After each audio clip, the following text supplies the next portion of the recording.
Hi guys, how you doing? Gonna do another video. This is a contest video for Miko's 1,500 subscriber thing that he started at the end of January, so I'm sure by now he's probably pushing 2, if not over.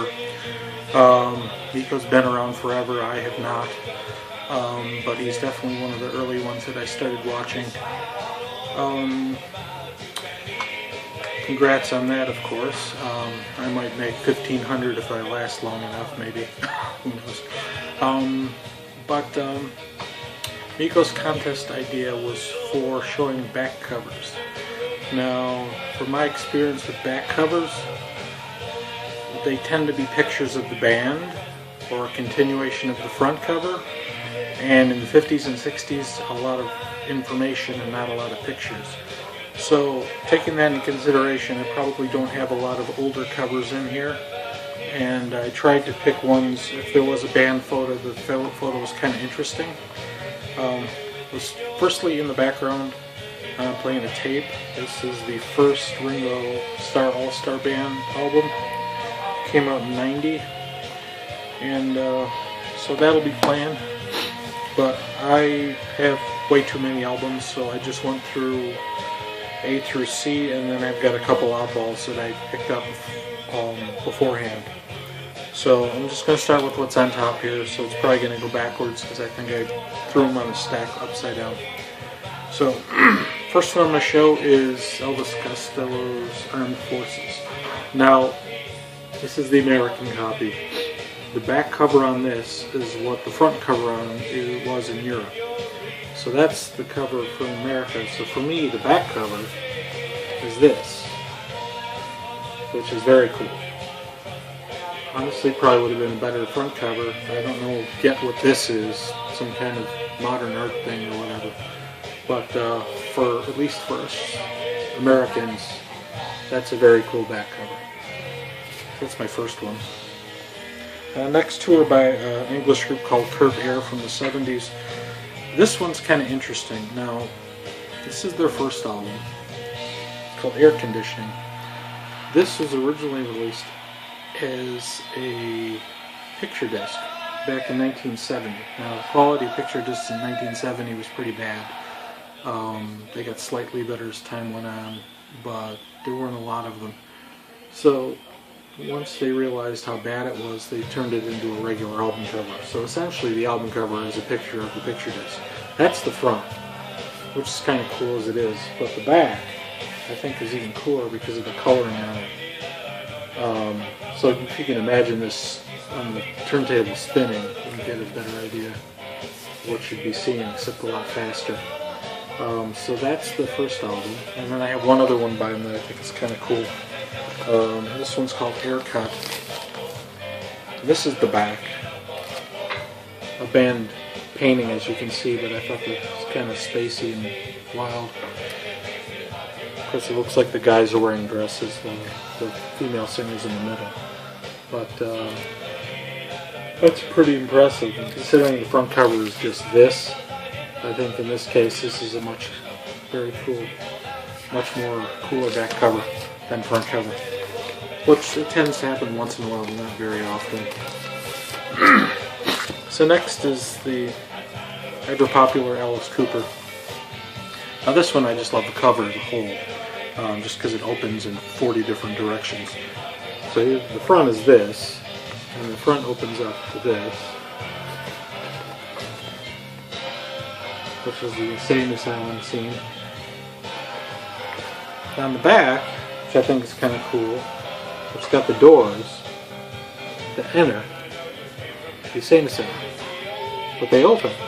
And you look at the doors, and you see Alice is getting out, and it's got the inside of the doors on the doors. So I thought that pretty impressive for a back cover.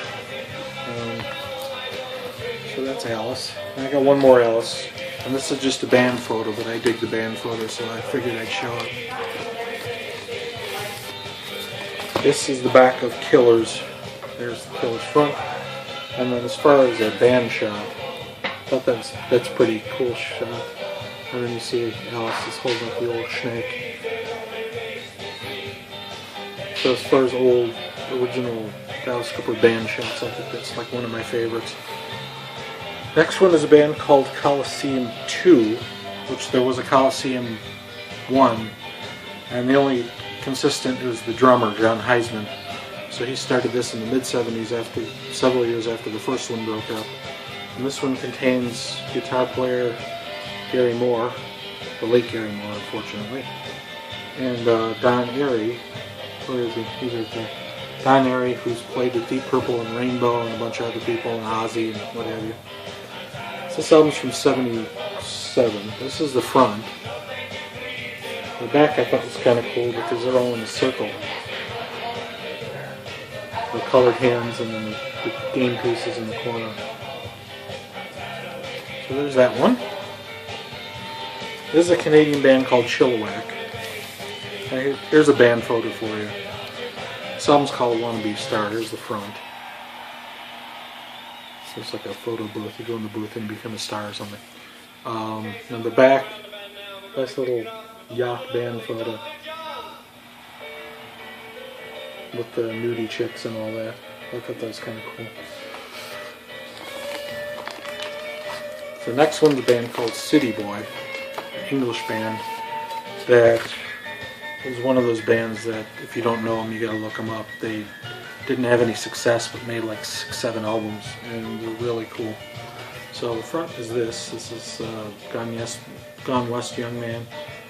At the back, I thought was kind of cool. They got band photos, but they're like in little picture blob kind of things on the stairway, and the chick's legs are up there. Next is an obvious one, very popular band, The Cars. But these are two of my favorite back covers. The guys in a circle all playing guitars, even the drummer who doesn't play guitar. I thought that's more cool than the flag on the front. And then the first album, which obviously everybody knows, is The Girl in the Car. But I thought I like this effect with the background like that. So how it overlaps. So I've seen a few covers like that, and I like when they did that. So that's the band picture on that. Next one is a Canterbury prog band called Caravan. This is from the mid-70s. It's called Blind Dog at St. Dunstan's. There's the front cover, and it's a caricature, and there's the blind dog. But on the back, you've got caricatures of the band, and they're all kissing the dog's butt, lighting a cigarette and pouring them wine and all that kind of thing. I thought that's kind of cool. The next one is one of those continuation covers that I mentioned, Captain Beyond. It's a pretty wild psychedelic cover, all these different characters on it. And the cool thing about this is they continue on to the back. You see them all on there. Very strange.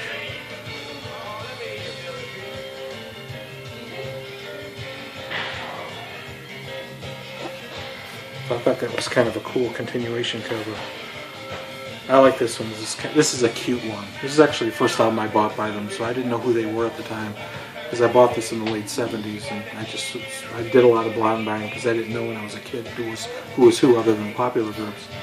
So this is Budgie from '78. So the album's called Impeccable. So there's the little Budgie, and there's the big cat one, the big Budgie. And then for the flip, the Budgie gets big and carries off the cat. So I always thought that was cute. Next band is called Brand X. They're a jazz fusion group from the 70s that Phil Collins played with on several albums. And this one's called Do They Hurt. And there's the front. You see that alligator there and the woman there, but the look on her face is pretty funny. What do you do now? I like that one. Next one is a band I know very little about that I bought on eBay. They're called Boa. And that's the front. It's kind of strange. It's got the snake and cut a picture of the band around it. At the back, I like the scene. Talk about a very pretty painting. You can imagine watching a sunset like that in real life. And then there's a couple guys in this background. I always liked the back cover of that. I always thought it was really cool. That's Boa. And then a couple by Blue Oyster Cult. One of their later ones from '83, Revolutions by Night, is the front. But that, I always kind of really dig that, even though it's in black and white. It would have been cool to see in color. I always like that picture there. Another one, actually the third album. I always like these drawings, these pencil drawings. Here's the front with them playing. And then in the back is another plain picture. I always thought these plain pictures were really cool. And then on the inside they're actually in color on the sleeve. And then the front is in color too. Actually the sleeve's better than the cover is, but you know. I still like the drawings. Get in there. Next one's Blood, Sweat and Tears for their second album. The one that everybody knows that has all the hits on it. There's the front. Everybody knows this one. The back I always thought was really cool because it has pictures of the guys' heads on a mirror. Which is funny. I'm sure it's on purpose. It's kind of funny that you can see the photographer taking the picture because it's a mirror. But it's kind of like a brilliant mistake kind of thing. And then you see chicks' hands holding the glass. It's kind of interesting. I always thought this was a cool back cover. The next one is by Bloodrock. I always thought this was a goofy comic thing in a bloody way. And there's the front. And then you see somebody blowing this guy's head off. Of course, and it says underneath, "At last, another amazing adventure to open up your mind." And there's your mind getting open. Now the back's another continuation, but because you can see who's actually doing it. It's the old devil doing it, and it's holding on to Congress building or whatever it is. And you see it's his arm that's doing it. You see it's government blowing your mind. So I thought it was cool. I got a couple from Bebop Deluxe. This one's called Drastic Plastic, which I don't get what that is, but this one, I always thought this was funny with the band members with TV heads. And then you see his clear head is up here. It's Bill Nelson, the lead guy. And then this one, front cover with a nudie lady holding a burning guitar. And then on the back you have the band stuck in this plastic tube thing with the burning guitar on the ground. I thought that was kind of cool. Next one is Adrian Blue, who's played with the Talking Heads and Bowie and King Crimson and what have you. This was his first or second solo album, Twang Bar King. I always thought these pictures were kind of cool. Here's another continuation one on the back where it's got a guitar chair and a guitar to light and all kind of stuff.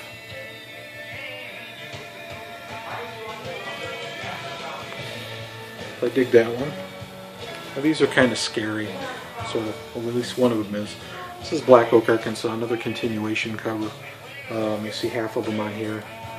It's called High on the Hog, so obviously they're riding a pig. So the back is actually the other three members on the other half of the page.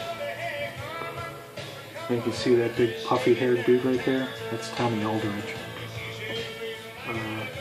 Everybody knows who Tommy Aldridge is. He's played with Whitesnake and Ozzy and Pat Travers and Nugent and all these other people. So anyway, I always liked that cover. I thought it was pretty funny. Now here's a scary one. This is their classic live album, Ranch and Roll Live. You can see his hand there. But this is the face only a mother could love.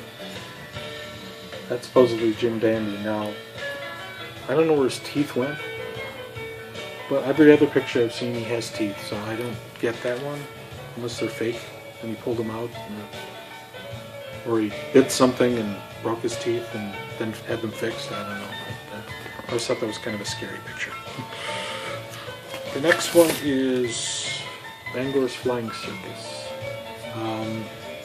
This one's kind of a crazy late 60s kind of picture where it's split like that. I always thought that was kind of cool. better than just a regular picture. So I dig that one. This one's kind of silly and kind of scary at the same time. This is the last album by Barefoot Jerry, which was a country rock band from the 70s. So that's scary enough as it is. It's called Barefootin'. And then on the back you have that. Bunch of hicks with bare feet kicking up like they're the Rockettes. Gotta love that stuff. A's, Axe. I always love this cover as a whole. But on the back it's got the band hanging around this lit up kind of space looking thing coming out of the ground. So for band shots I always thought that was kind of cool. Now this is a continuation one kind of. This is Brian Auger. I always like this painting. Now the cool thing is the back is the same, but it's kind of like a mirrored kind of thing working. So I always thought that was pretty cool. Definitely one of his coolest covers. Next one's The Nuge, The Call of the Wild. And here's a cool band shot if there ever was one. There's the guys with a couple ladies and with a big spread, and Nuge with a dog. If that isn't a hunting picture for him, I don't know what is. Ambrosia. This was their last album, Rhode Island. And I think the guy who did this cover was the guy who did artwork for The Wall and stuff. So that's the front, which is kind of scary. I always like the back. Kind of like to see the world and his pathway and things up here, but you can't see him. I always thought the back was kind of cool. Now this one I showed in the other video for a second. Here's your tubes again. And then on the back you've got Reese Styles, their female person, wearing a tube sort of on the bottom and then wrapped in a tube. So nothing wrong with that, I guess. Last one I'm going to show, this is the ultimate back cover as far as I'm concerned. This is probably one of the best back covers I've ever seen before, and probably one of the best in my collection. It's by the group Blood Rock, and here it is. Look at that. Of course you have to use your imagination, but have you ever seen anything that looked like that in your life? Best artwork you ever saw in your life. Rivaling the Beatles' White Album. But there you go. There's my favorite. There's a whole bunch of really interesting covers that I have, and I could probably do another 4 or 5 videos if I went through my entire collection, but it's hard enough going just through this right now. But Miko, congrats on your subs, and I hope you keep going. I enjoy watching your vids and all that, and I'm out of here. Take care.